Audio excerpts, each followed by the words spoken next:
The final days of the dream merchant were marked by a suffocating stillness. The once constant stream of visitors to his cottage had dwindled to a trickle, then to a hesitant few. Not because the townspeople were cured of their addiction, but because Elias himself was a depleted well. The dreams he offered were now mere echoes of echoes, faint whispers of what they once were. They no longer brought the profound relief, the intoxicating escape. The buyers, their eyes now hollow mirrors of his own, would leave his cottage with a fresh surge of disappointment, their craving unfulfilled. Elias was a husk. His body moved mechanically. His eyes, fixed on some distant, unseen point, held no light. The objects of his payment, once a testament to his power, now felt like shackles, weighing down the very air in his small room. Each trinket, each coin, each broken toy was a gravestone for a piece of his soul. He spent his days in a trance-like state, perched on the edge of his cot, surrounded by the silent relics. He rarely ate, existing on air and the faint, lingering despair of Oakhaven. He was a monument to emptiness, a living ghost. He knew, with an eerie certainty, that there was little left. The well was almost dry. The climax, the final bargain. The wind howled on the night she came. It was a sound Elias had grown accustomed to, a mournful companion to his solitude. But this howl was different, it carried a preternatural chill, a sense of finality. A single, sharp knock rattled his door. Elias, without conscious thought, rose and opened it. Standing on his doorstep, silhouetted against the swirling snow, was a figure he had never seen before. Tall and slender, cloaked in a velvet traveling cape, its hood drawn low. A woman, he presumed, though her features were obscured by shadow and the falling snow. But her presence was undeniable, a cold, elegant weight in the bitter air. "Elias," she said, her voice like the rustle of ancient silk, soft, melodic, yet cutting. "The Dream Merchant. I have heard much about your unique talent." Elias merely nodded, his eyes vacant. He felt no curiosity, no fear, only the profound weariness that was his constant companion. "I seek a dream," she continued, stepping into the meager warmth of his cottage, her presence filling the small space with an unsettling authority. "The ultimate dream. One that will define me, complete me. A dream of true, absolute belonging. To find the place where I am truly meant to be, where all questions cease, where I am finally, utterly at peace." Elias felt a faint tremor. This was a request unlike any other. Not love, not power, not revenge, not even forgetting. It was a search for the very essence of existence, a longing for identity itself. It echoed the forgotten desires of his own lost self. He knew, with a chilling certainty, that he had nothing left to give for such a dream. The well was not almost dry, it was dry. I have no dreams left," Elias rasped, his voice a dry whisper. "I am empty." The woman tilted her head, a flicker of something unreadable in the depths of her shadowed hood. "Are you truly?" she murmured. "Or have you merely forgotten the first seed, the root from which all your other dreams grew?" Elias stared at her, a jolt of something akin to memory piercing through the fog of his emptiness. The first dream. Not the first one he sold, but the first truly vivid dream he ever had. Before Lyra, before the copper coin, before the endless procession of desires. The dream that had defined his early, innocent nights. He closed his eyes, straining. And there it was. A faint, shimmering image, buried beneath layers of emptiness, untouched by the endless transactions. It was the dream of the singing jewels, the sky full of iridescent light, the dream he had tried to tell his grandmother about, only to be met with a grunt. It was pristine, perfect, unsullied. His very first dream. His true, unadulterated self, encapsulated in a single, radiant vision. He opened his eyes, a flicker of something, recognition, sorrow, longing, passing through them. "My first dream," he whispered, the words tasting strange on his tongue, as if he were speaking a forgotten language. "The singing jewels. Yes, the woman said, her voice holding a note of triumph. That is the one. The pure, unblemished core of who you once were. The essence of your truest desire for wonder. That is what I wish to possess. She reached into her cape again, and this time, she pulled out not a coin, not a trinket, but a single, perfectly formed teardrop. It shimmered with an inner light, catching the dim glow of Elias's cottage, casting a faint, ethereal luminescence. It was a tear, but not of sorrow. It felt ancient, pure, distilled essence of emotion. This, she said, holding it out, is the tear of a star. A piece of pure cosmic longing. It holds the echo of all creation's yearning for connection. For your first dream, I offer this. Elias looked at the shimmering tear, then back at the woman's shadowed face. He knew what she was asking.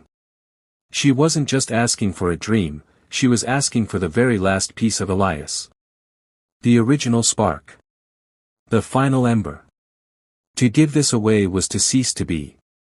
A profound silence descended, broken only by the mournful howl of the wind. Elias felt a strange calm settle over him. There was no more fight left. No more resistance. The journey had reached its inevitable conclusion. He had given away everything else. What was one more dream? What was one more piece of himself, when so little remained?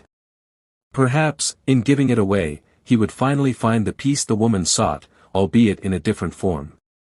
The peace of absolute nothingness. He reached out, his hand trembling one last time, and took the star tear from her. It was cold, yet it pulsed with a faint, internal light, like a tiny, frozen sun. He placed it gently on his palm. Then, he reached out and touched the woman's forehead. He closed his eyes, focusing on the singing jewels, the vibrant, impossible colors, the pure wonder of his first dream. He felt a final, agonizing wrenching sensation, far deeper than any before. It was not just a part of him leaving, it was all of him. The very essence of Elias, the boy who dreamed, was being pulled from his core. He felt himself thinning, stretching, dissolving. He opened his eyes. The woman stood before him, her face finally visible, no longer obscured by shadow.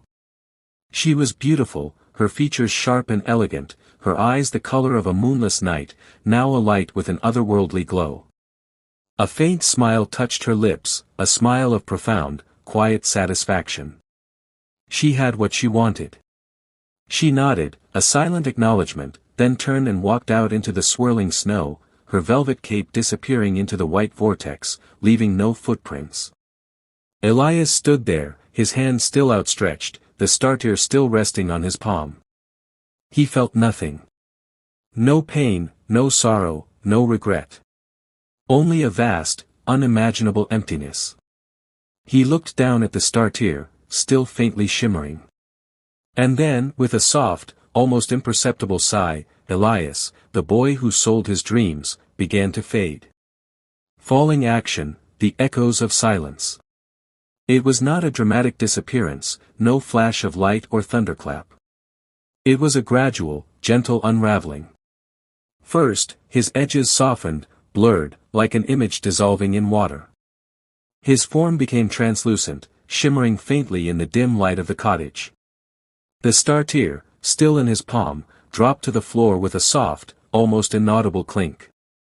Then, his shape began to thin, to stretch, like smoke caught in a gentle breeze.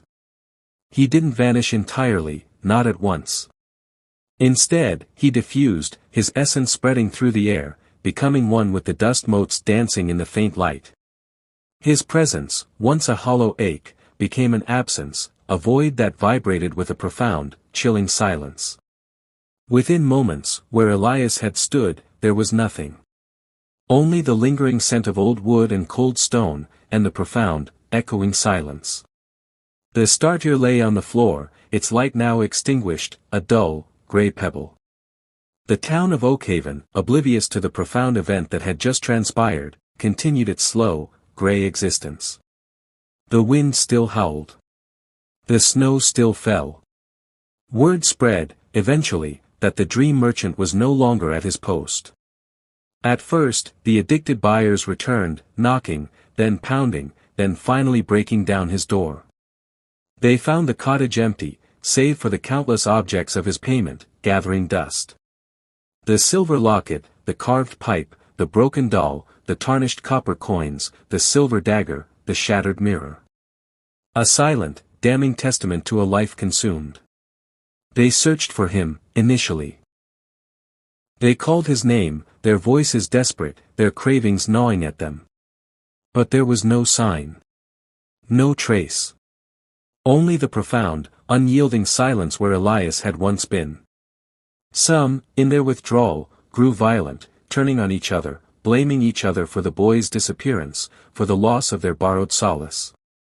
Others, stripped bare of their illusions, simply withered, their own emptiness magnified by the absence of their dream-giver. Mrs. Gable, without her dream of farewell, found her grief returning with a vengeance, darker and more consuming than before.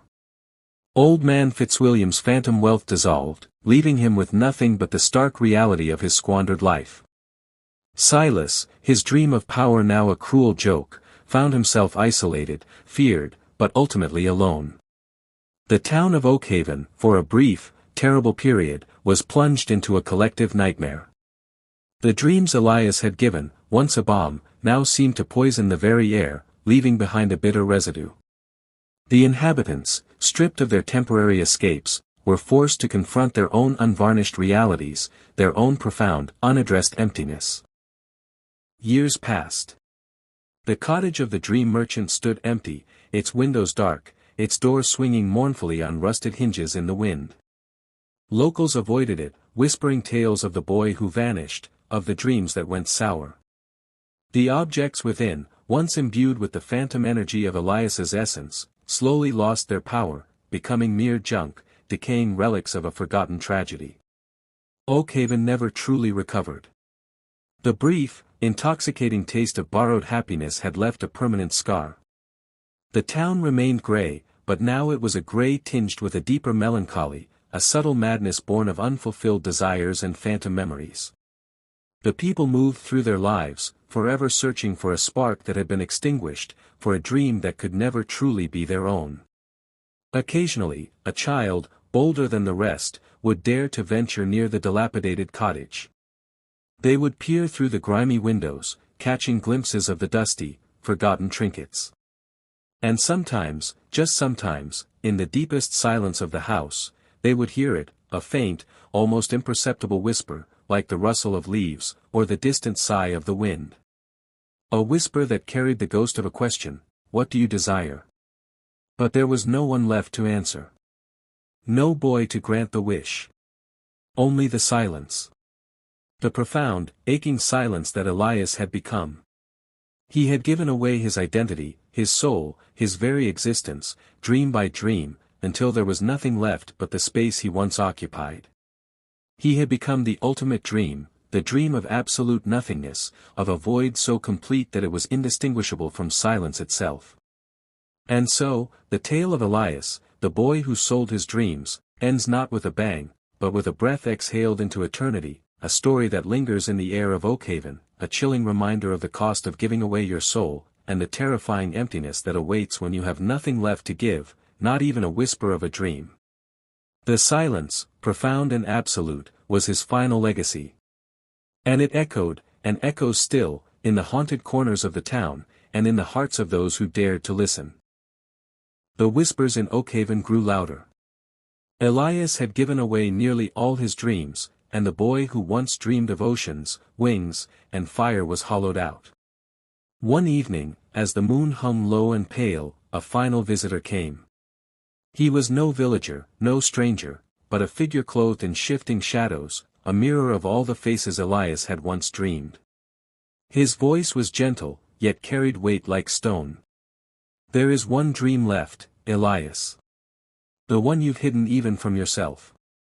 Elias trembled. He knew. His final dream was not of gold, not of escape, not of joy. It was a dream of being remembered.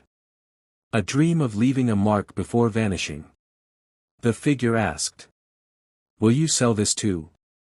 And Elias, tired, trembling, almost relieved, whispered. Yes. The shadow figure reached into his chest and pulled out a final wisp of light, fragile, flickering, like a candle at dawn. Elias watched it float into the dark. And when it vanished, so did he. The villagers awoke the next day to find his bed empty, his window open, his chair overturned. No body, no trace. Only silence. But at night, when the wind passes through Oakhaven, people still hear faint voices. Not screams. Not laughter. Just a boy whispering dreams he no longer owns. Some say he became part of the night. Others say he sold his soul along with his last dream. But the truth was simpler, darker. Elias had nothing left to dream, and without dreams, he had nothing left to be.